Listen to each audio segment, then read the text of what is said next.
Mama's house. My name is Tanya and this is Manushak. And you have found our YouTube channel or you have joined our YouTube channel, but if you have just found it, make sure you subscribe to our channel and give us a thumbs up if you enjoyed this video and hit the little dingy bell so you get alerted when new videos get put up. And today we're here to talk about our experience of September 11th. We didn't post this yesterday because we wanted to give the honor and the memory to the individuals that were directly impacted and who are still impacted by that horrific, sad world event that happened. But we did want to talk about it, and we wanted to just tell you where we were and what our experience was, because I can't even believe that was 20 years ago. It seems like yesterday. So Manushak, where were you? Neither one of us was in America, which was interesting. I was, Tanya, in Russia. We were in Moscow at that time. My husband had a business trip, so he decided to take me and my son, oldest son, with us. Where you been, Tanya, that time? I was living in a hotel in Würzburg, Germany. And why was I in a hotel in Würzburg, Germany? Because my ex-husband, my husband at the time, had been stationed in Würzburg, Germany for the next, we thought 3 years. It ended up being 4. I think we thought 3 years. I don't remember now. We were in Germany for 4 years, and we were living in a hotel because we were trying to find housing. There was a wait list for housing, and we were looking to move outside of the village, into the village, so that's why we were in a hotel. So I was in Germany at that day, September 11th. We were walking through the departments because it was the training period for the rotation of soldiers that had just arrived. And I remember we were walking through the department, going to the emergency department, and that's because that's where he was assigned to work. And we walked through radiology, and the TV screen, because back then nobody had cell phones to entertain themselves. The way they entertained patients was through the old-fashioned magazine and the TV that was up on the wall. And there was a group of soldiers gathered around the TV, and which was odd. And we're like, what's going on? What's going on? So we stopped, and that was when we saw the plane crashing into the Twin Tower. And I remember just being in absolute shock. And I said, how is this even possible, out loud? Because it looked like a movie set. And one soldier looked at me and he goes, this is how it's possible. It's happening right now. And I was like, I understand, but like I couldn't comprehend that something like this happened in America. It just was beyond comprehension. So then obviously the group of soldiers and spouses, our first thought immediately is, oh my God, there's gonna be a war. Oh my God, our spouses or our soldiers are going to be deployed, because it can happen like that. They can deploy them and they're gone. So that's where I was, and I'll talk a little bit about what happened on the base and how it changed. But you were in Moscow. So at that point we were in Moscow, and we were supposed to fly out on September 12th. And my husband was on a business trip, so he was doing his business. And I asked him, I said, Joe, being in Moscow and not visiting the Saint Matrona, it's called Matrona Moskvy in Russian. It's a sin. Let's go and take our son over there, and let's go to that church where it's relics of Matrona. That was on the 9th of September. And he said, you know, I have a chunk of time in between my meetings. We can go there. And he came with his translator because Joe's Russian wasn't at time not the best. So he needed a professional translator from English to Russian, Russian to English. And she was with him because they were supposed to be, after that church, they go back to another meeting. We went to there, and it's a huge line, and a lot of people come. There is a huge pilgrimage. And we were standing there in a line and waiting our turn to get inside. When you stand in line and it's like a circle, you walk inside the church, put the candles, it's a Russian Orthodox church, You put the candles, and then you're walking, and there is that coffin with her relics, and everybody goes there, put their hand and praise and ask whatever for miracles.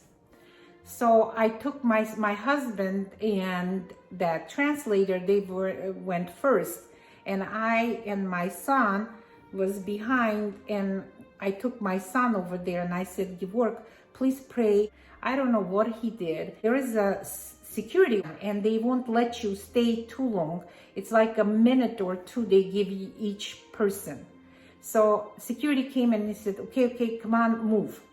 When we came down, it's on the steps, that coffin standing with her relics.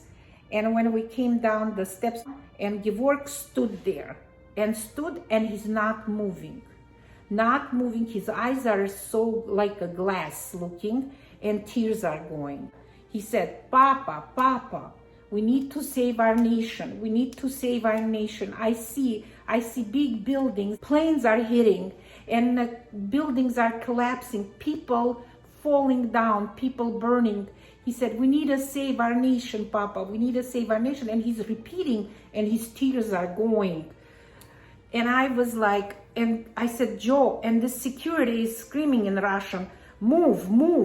And I'm like, Joe, grab the Gevorg and hold him and take him out.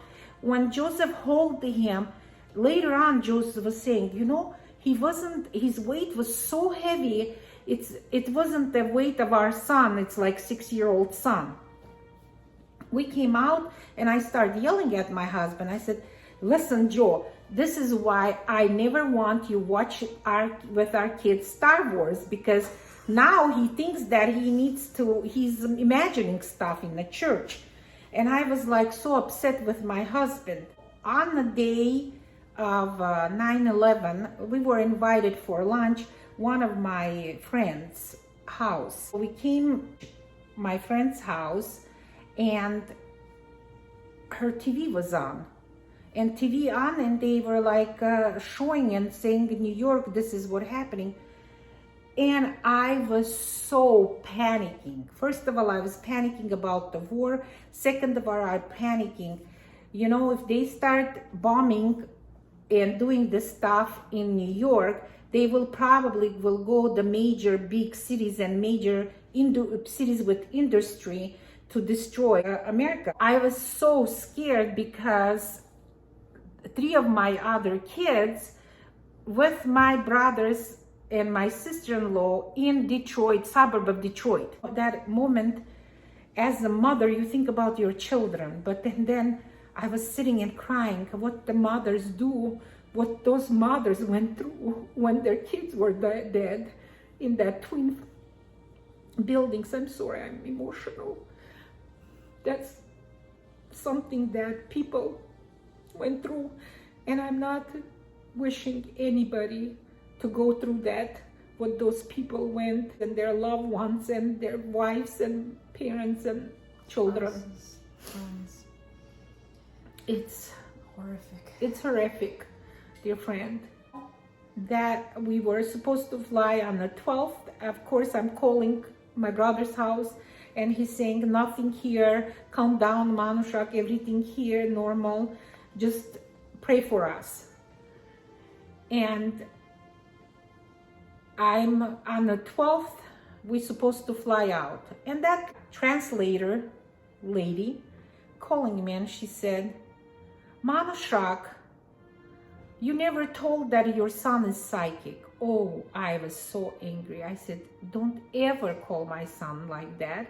I don't have anything against the psychic, dear friends. Nothing. Everybody has their own path in life. Through Gevorg, he was a 6 years old, innocent angel kid. The message was been sent by saint. That's how I believe. I don't know, maybe people don't believe in that, but we are very spiritual people. We believe in God and higher power. And higher power, and we believe in one God. Love and peace and respect is what we wish the whole world.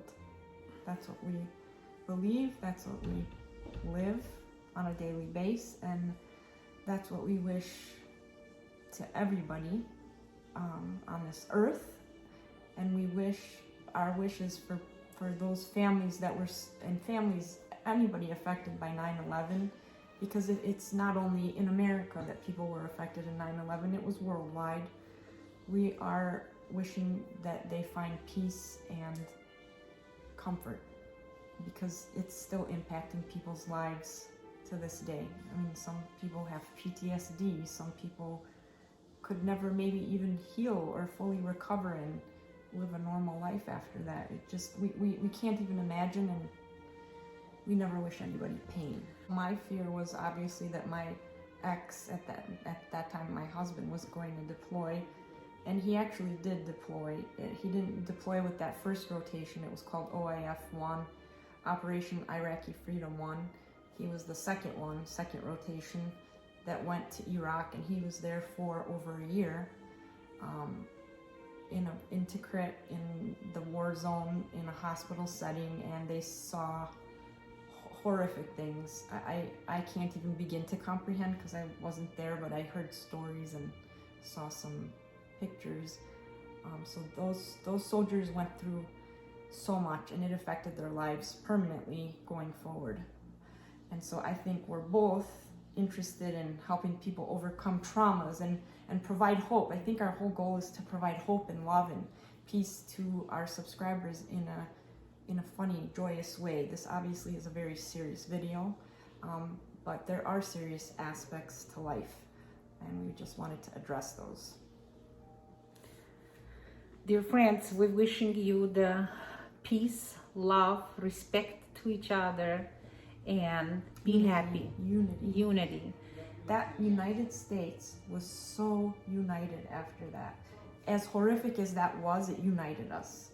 And now we see this huge divide, and I think that worries many, many people, but it really worries us, because we should be united. Not that we're here to preach unity, but I think humans need to unite to get through tragedies and challenging times such as now. Now is a challenging time for a lot of people, still. So we just want to take a moment and honor the individuals that gave the ultimate sacrifice. So